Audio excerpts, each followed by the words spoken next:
ঢাকা বিশ্ববিদ্যালয়ের সাবেক ৬০ শিক্ষকের কাছে বিশ্ববিদ্যালয়ের পাওনা ৪ কোটি টাকার বেশি। বারবার তাগাদা সত্ত্বেও ঋণ পরিশোধে ভ্রুক্ষেপ নেই তাদের। বাধ্য হয়ে বিশ্ববিদ্যালয় কর্তৃপক্ষ তাই প্রকাশ করেছে ঋণখেলাপি শিক্ষকদের তালিকা।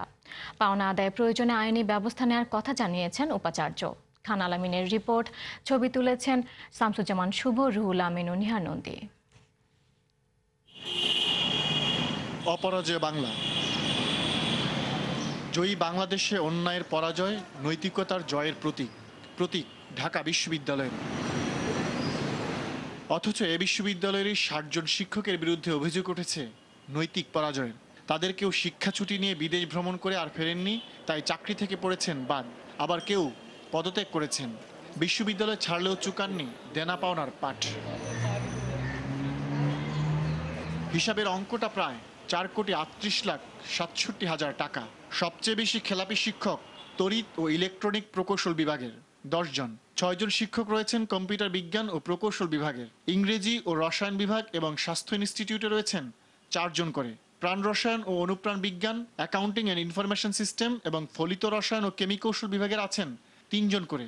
এছাড়া অন্যান্য ১৭টি বিভাগে খেলাপির তালিকায় রয়েছেন আরও ২২ জন। তালিকা অনুসারে টাকার অঙ্কে সবচেয়ে বেশি ঋণ বাংলা বিভাগের অধ্যাপক ডক্টর আমিনুর রহমানের কাছে ৩৮,১২,২৪৪ টাকা। তড়িৎ ও ইলেকট্রনিক প্রকৌশল বিভাগের প্রভাষক শেখ মোহাম্মদ আলীর কাছে পাওনা ৩০,৪৪,১৮২ টাকা।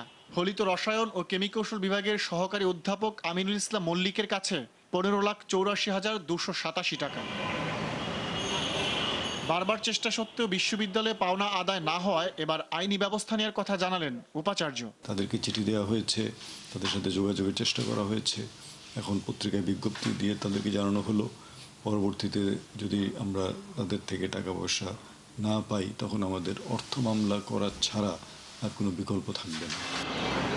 বড় অঙ্কের আর্থিক ক্ষতির পাশাপাশি তাদের মেধা থেকে বিশ্ববিদ্যালয় যেভাবে বঞ্চিত হলো তার ক্ষতি এর চেয়ে কয়েক গুণ বেশি বলে মন্তব্য এ শিক্ষাবিদের। ডিগ্রি পাওয়ার পরে একটি মুখ্য সময়, সর্বোৎকৃষ্ট সময় তার যে গবেষণালব্ধ যে জিনিস তিনি যেটি অর্জন করলেন সেটিকে তিনি নিজ বিশ্ববিদ্যালয়ে প্রদান করবেন, এটাই হলো আমাদের আশা। এইটাকে যখন উপেক্ষা করে শুধুমাত্র নিজের স্বার্থে দেশের এবং বিশ্ববিদ্যালয়ের কথা ভুলে যখন অন্যত্র কাজে যোগদান করেন তখন সেটি খুব নৈতিকতার মানদণ্ডে উপরের দিকে থাকে না। এটা ঢাকা বিশ্ববিদ্যালয়ে এমন ঘটনাকে নৈতিকতার নজিরবিহীন পরাজয় বলে মনে করেন অনেকেই।